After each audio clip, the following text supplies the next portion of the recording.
Om Shanti. 10th May 2019. Today is Friday. Slogan: consider yourself to be an instrument and remain constantly double light, and you will continue to experience happiness. Consider yourself to be an instrument. So, when you consider yourself as an instrument, what happens? You remain double light, and you will continue to experience happiness. So, considering oneself as an instrument leads to happiness and leads to lightness.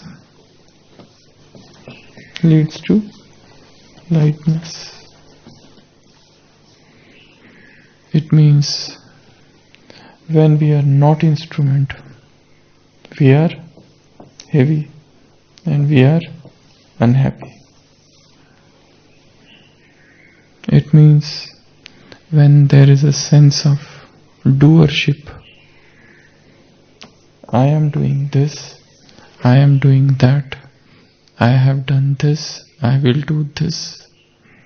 So whenever there is a sense of doership, it leads to heaviness, it will lead to unhappiness.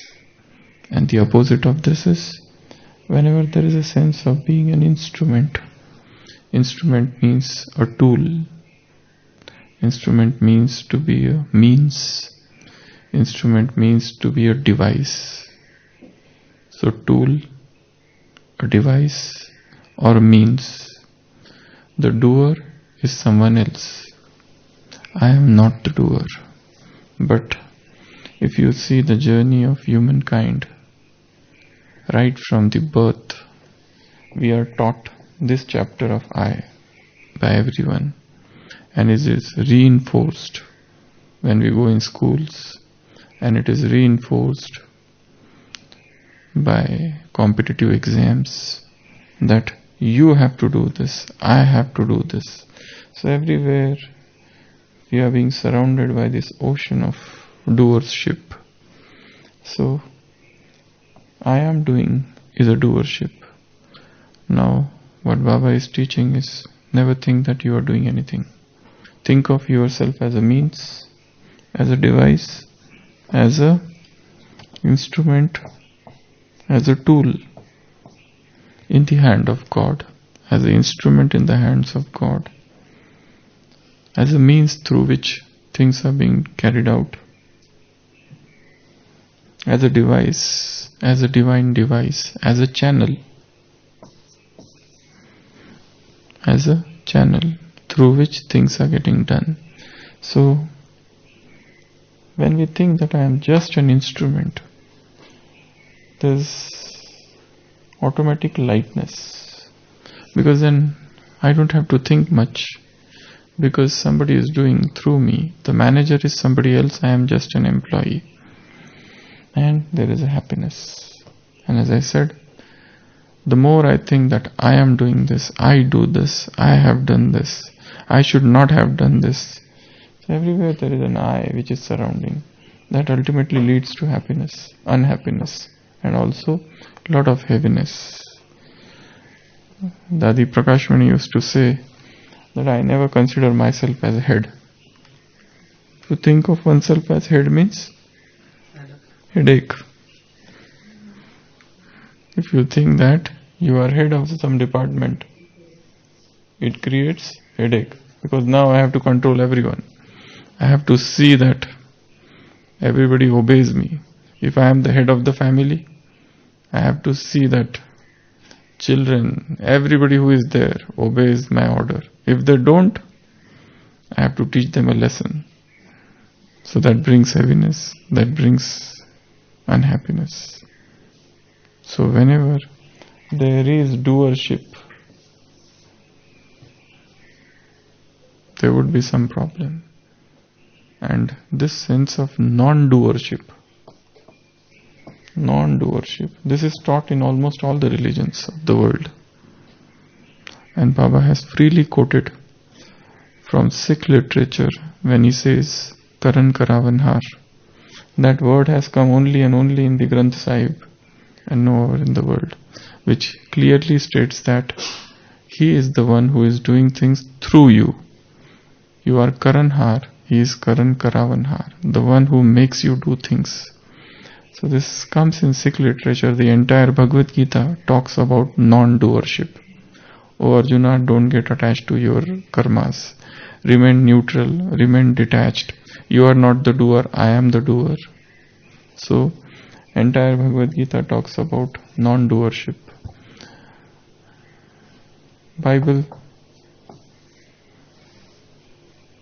In Bible we find Jesus says that I am not doing anything. My Father that works through me, my Father that is doing through me. I am not at all doing anything. It's He who is working through me. These are not my work. Everything is coming from above. I am just an instrument. So multiple places in Bible also we find there is non-doership. If you go in Quran, the very word Muslim means, who is a Muslim? Muslim means a person who has surrendered his will to Allah.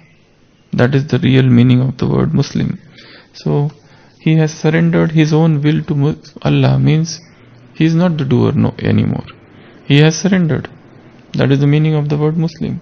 And the person who has not surrendered his will to Allah, he is not the doer. So if you take any of the 114 chapters of Quran, everywhere this thing has come.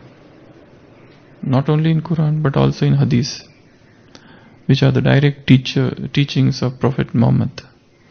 So a Muslim is a one who has surrendered his will to Allah, means he is not the doer anymore. It's Allah who is making him do through. Allah is making the person act. If you go in the literature of Bhakti, everywhere they say that Lord is the doer. I am not the doing, He is doing. Everything is happening by His will. Even the leaf is moving by His will. So everything He is doing. Hoi soi jo Ram rachi rakha. Everything which is being done in the world, it is He who has planned it. It is He who is doing it. So I am not the doer. So again, if you see all the bhakti literature of the world, there is a non-doership. If you go to Buddhism, Buddhism is silent on God. Buddha never talked about God. Buddhism is silent on soul. Buddha does not much mention about soul. Jainism is silent both upon God and soul. But even Buddhism is absolutely silent. There is a perfect silence he has maintained on God. But here Buddha talks about eightfold action. Eightfold action. One of the thing in that eightfold things is right action. Samyak karma. So right action, right conduct, right behavior, right speech. There are eightfold paths in Buddhism. So right action means you are not attached to that action. He focuses on non-attachment. Remain unattached to the action also as well as to the fruit of the action. So again they talk about instrument, non-doership, or being just a channel, remaining detached, not to have desires for the fruit of the karma. Otherwise you are caught, you are bound. Even Ramana Maharishi, in most of the things he has said, he mentions about non-doership. Now there is again a question of something which is known as free will, that I am free to do anything. This is again a concept about free will. But then most of the philosophers have gone against this. J. Krishnamurti has said there is no such thing as free will. Jiddu Krishnamurti said there is no such thing as free will. Everything in the universe is happening as per the divine plan. So this concept of free will is not much accepted. Thy will shall be done. Bible says, O Lord, your will shall be done, not my will. I am not the doer. Whatever you decide, that will be done. So man proposes, God disposes. Whatever we plan, that everything is gone. And what God has planned, ultimately, that comes to the fore. So in today's Murli also, Sakar Murli, Baba said, think of yourself as a trustee. Think of yourself as trustee. Give signals to the Father of what you do. Ishare. Whatever you do, give signal to the Father, and Father will tell you what to do. So don't think of yourself as a doer. The moment I think I am a doer, it creates heaviness. The moment I think as a doer, it creates unhappiness. The moment I think I am the doer, I have a lot of expectations from others and which they don't fulfill. The moment I think I am the doer, then I have to monitor others, I have to order them, I have to bring that ego to do things. On the surface, it looks very attractive that I say that I will do this, I will do that. But then there is a lot of ego hidden. In the path of devotion, they say God laughs on 2 occasions. What are they? God laughs on 2 occasions. First, a doctor is talking with patient and telling, don't worry, I will save you. God says, I am going to take his life and you are going to save him. So God laughs. This is the first occasion. The second occasion when God's laugh is when one brother says to another brother, from now onwards, this land is mine and this land is yours. This is my land, this is your land. God says, Sabhay Bhumi Gopal ki. Everything is mine. What you are talking? This is yours, this is mine. So, whenever there's an ego like this, so God laughs. So coming back to being an instrument. How to be an instrument? What to do? What should we do in order to become instrument? Yes, the first thing to do is surrender. This is the highest thing to do for considering oneself as an instrument. Surrender yourself to the Lord. Surrender yourself to God. Yes, Baba, you do it. I will not do. It's you, it's your work. So, a real surrender leads to, infuses or enforces the feeling of being an instrument. So the first thing is surrender, the sense of surrender. And whenever we come to sorrow or unhappiness or heaviness, one should try to find the cause of it. Whenever there is any sorrow in life, any disturbance, one must attempt to find the cause. For example, there was a sadhu, a sannyasi, a monk. So that monk was respected everywhere. People used to love him. And he had free access to the palace. Every afternoon he would go to the palace, have his lunch there and come back. Free food. And one day, as per his habit, he comes for his lunch to the palace. After finishing his food, he takes the cup of gold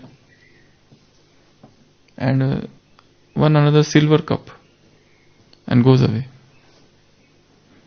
Everybody sees that he has taken one cup of gold and one cup of silver on the dining table. He would never do such thing before.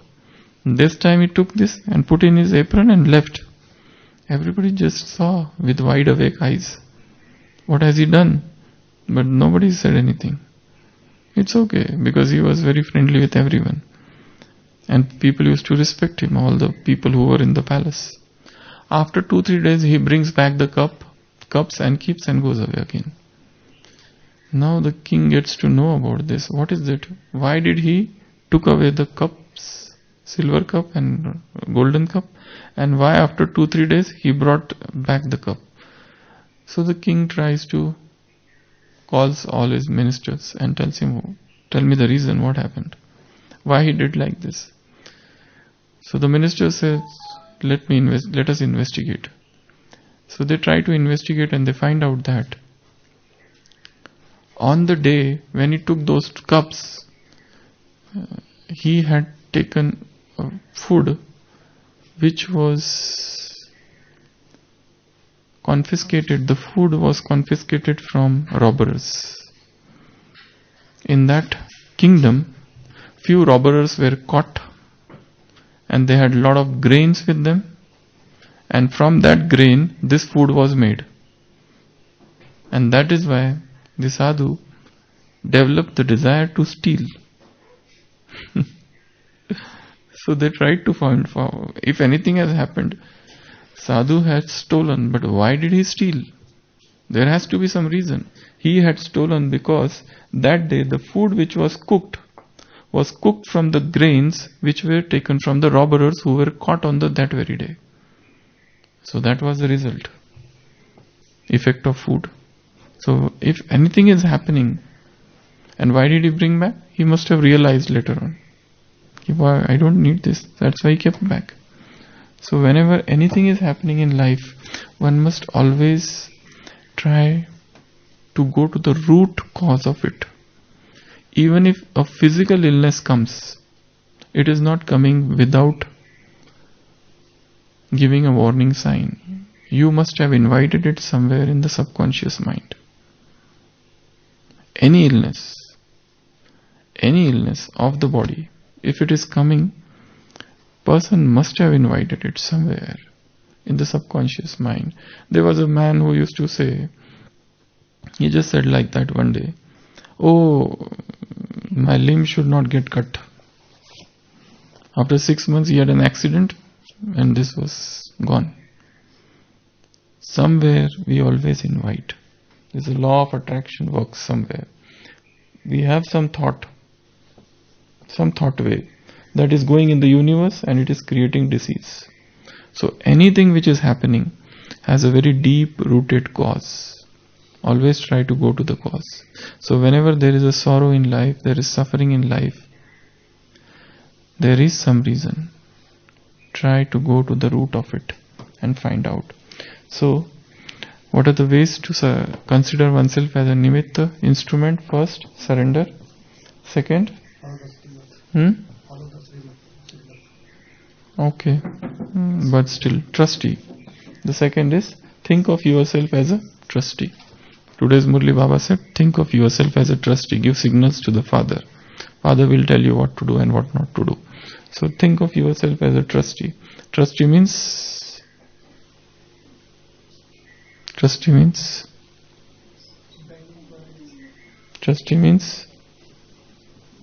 no ownership. Ownership free. Suppose this is a duster. I purchased it, but I know it's not mine. If I think that this duster is mine, then if somebody takes it, I become sorrowful. Why he took it without asking me? Because I think this is mine. This is mine. This sense of I possess it. So trustee, or to have non-possession, non-possessive. I don't own anything. This is just given to me to take care. Trustee means the one who takes care.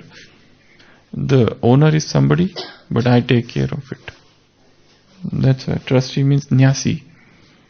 Nyasi is a Hindi word, and that's why from the word nyasi, the another word has come sannyasi. Sannyasi means who is a trustee, who doesn't owe anything. And the greatest sannyasi is king. King is the greatest sannyasi. Why? Because he has to take care of the kingdom. He has to give up his own sorrows, own sufferings, and think more of these subjects. That's why they say that greatest sannyasi is not the one who is sitting in the jungle, but the greatest sannyasi is the one who is the king. King is said to be an ascetic. He is sannyasin. So, for instrument, what you need is surrender. For instrument, what you need is trusteeship. For instrument, what you need is no ownership, ownership free. This is given to me to take care of, but it's not mine. So if it is lost, I will try to find out where I was careless, but I do not own it. Another is trustee, means I do not possess it. The possessive attitude, it is mine, that is mine. Nobody should take this. This is my pain. I will not allow it to anybody to take it. And you know how we form this ownership right from the childhood. Our parents teach us, this is yours, this is not yours. This is how the person becomes egoistic. So another method of becoming an instrument is to become egoless, reduce the ego. The more the ego, the less is the feeling of being an instrument. The person who is egoistic, how can he be instrument? He cannot remain instrument. The more the ego, the less the instrument. Ahankar and Nimit, they work against each other. So become egoless. Another is that only we are discussing. This is what are the ways to become Nimit. In order to become Nimit, in order to become instrument, the greatest thing is surrender, the greatest thing is trustee, ownership. One is egolessness, another is humility. What is the difference between the two? This is namrata and this is nirahankarita. What is the difference between two? One is namrata, humility, humbleness.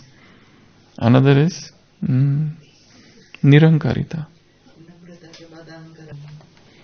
Yeah, even humility carries the ego. I am very humble. If somebody comes and tells me he is more humble than you, how dare he? So, ego of being humble. One is egolessness. That's why Baba has not added namrata in the final stage. It's nirakari, nirvikari, nirankari. Nirankari word has been used. Though ahankar has already come in nirvikari, but still it had separate mention. Nirvikari, vicelessness, 5 vices, 5th is ego. So already ego has come there, but still there is a third mention of nirankarita, because this is the highest virtue. Because a jnani becomes egoistic of everything. If you have any ability, I become egoistic of it. So namrata, humility is the external expression of egolessness. Humility is the external expression of nirankarita. When I am egoless, automatically on the outside I will be humble. So it's an reflection. It's a outside behavior is humility, inside is egolessness. And when there is an ego outside and yet one tries to be humble, this is pseudo humility, false humility.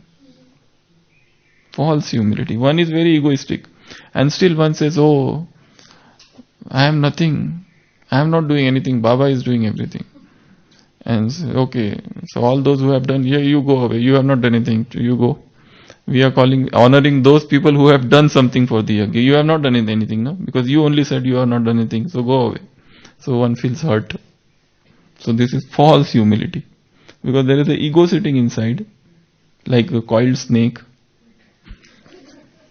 Inside there is an ego, but outside there is a humility. And this is a false humility.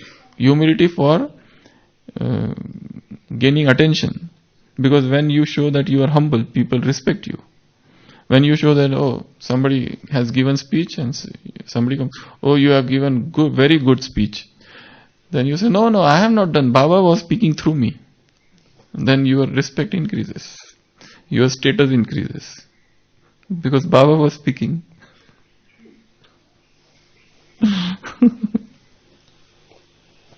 So, Baba is saying, be instrument, nimitta. Consider yourself to be instrument and remain constantly double light, and you will continue to experience happiness. So, instrument, tool, device, means, channel. These are the 5 words. Instrument, I am just a tool in the hand of the divine mechanic. He is using me as a tool, just as that mechanic has got screwdriver, spinner, so many things. So I am just this tool. Second, I am the means. He is using me. He wants his things to be done. He is using me. So I am the means. I am the device. I am the device through which he is speaking. I am the instrument, in the sense I am the musical organ, like the flute. I am just the flute. The lips are his. So when he keeps his lip on his instrument, the melody comes out. The music that is coming out is not the music of the flute. The flute player is someone else. So he is the flute player. He is the musician. I am the musical organ. So this is instrument. Instrument means to be means, to be channel. He is the channel through which things are getting done. He is using me as a channel. So I am the channel. I am his arms. I am his means. I am his tool. I am his device. I am the instrument. I am the nimit, soul, through which he is carrying out his work. This is nothing of my doing. Everything, as Jesus Christ says, the greatest things about Jesus Christ throughout is that he is always spoken as if he is an instrument. I speak on my Father's behalf. He says, I speak on my Father's behalf. I don't say anything on my own will. My Father testifies to it. My Father testifies to everything that I speak. I am not speaking anything on my own. So there is this feeling of being an instrument.